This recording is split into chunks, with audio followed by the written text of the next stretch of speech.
আমরা বিশেষ করে আজকে আমি একটা কথা বলবো, আমরা সজাগ হতে হবে। সজাগ না হলে কোনো কাজ করা সম্ভব হবে না।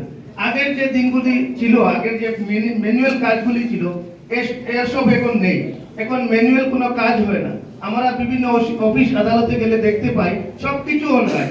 ইভেন আপনি যদি একটা ঘটনা আমি উল্লেখ করছি, গত 1 মাস আগে একজন মানুষ এখানে বড়খলার একটা ছেলে গিয়েছে বেঙ্গালুরু একটা গাড়ি কিনছে। গাড়ি কেনার পর ওখানে অনলাইন উবেরে মানে এজেন্ট নিবে, এখান থেকে নিয়ে এজেন্ট উবেরের মাধ্যমে তার গাড়িটা ঢুকিয়ে কাজ করবে। সে যখন এজেন্টশিপ নেওয়া গিয়েছে, ফ্র্যাঞ্চাইজি নেওয়ার জন্য অফিসে গেছে, তখন অনলাইন করতে দেখা গেছে তার উপরে একটা ক্রিমিনাল কেস আছে। আসলে এইগুলি সব কিছু অনলাইন। বেঙ্গালুরু তারা করেছে বড়খলার কেস। আধার কার্ড নাম্বার মানলেই আপনি সবকিছু এসে যায়। যার জন্য বিশেষ করে সজাগতা, আমরা সজাগ হতে হবে।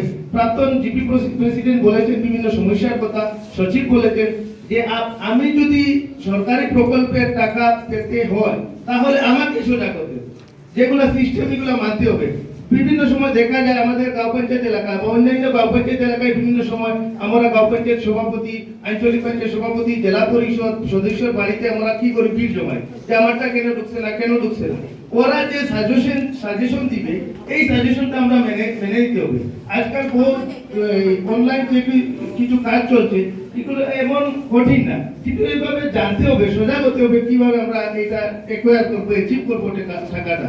গভর্নমেন্ট টাকা দিতে ইচ্ছুক, কিন্তু আপনারা যদি এই সচিব বলেছেন খালি লিঙ্ক থাকলে হবে না, অন্য একটা জোর কথা বলেছেন যেটা, এই সবকিছু ঠিকঠাক করতে হবে।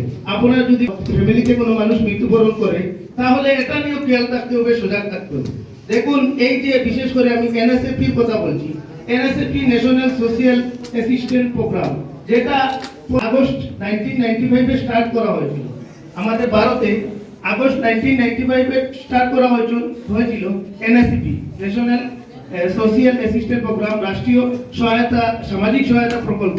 এই কেন করা হয়েছিল? ইন্ডিয়ান কনস্টিটিউশনে আর্টিকেল 41 এ লেখা আছে যে গভর্নমেন্ট এখানে বসবে, এখানে মানুষের অ্যাসিস্ট্যান্ট মানে ফাইন্যান্সিয়াল অ্যাসিস্ট্যান্ট প্রদান করবে। যেমন ডিসেবিলিটি করাও ডাইরেক্ট ইন্ডিয়ান কনস্টিটিউশনে উল্লেখ আছে। ডিসেবিলিটি, সিকনেস, কোনো মানুষ যদি বিশেষ করে রোগী হয়, ডিসেবিলিটি হয়, উইডো হয়, ওই কথাগুলো ডাইরেক্ট কনস্টিটিউশন সংবিধানে দেওয়া আছে। যে গভর্নমেন্ট বসে, কংগ্রেস হোক, গভর্নমেন্ট বিজেপি হোক, যিনি বসুক না কেন, এইগুলি কাজ করতে হবে। যার জন্য এইগুলি উইডো পেনশন আছে, বিধবা উইডো পেনশন আছে, ডিসেবিলিটি পেনশন আছে, এই পেনশনগুলো আমরা পাচ্ছি। বিশেষ করে আমি একটা অনুরোধ করব, যাতে আমরা সবাই একত্রিত হয়ে আমাদের এই গাঁও পঞ্চায়েত এলাকার কাজগুলি সুন্দর এবং সুষ্ঠুভাবে আমরা করতে পারি।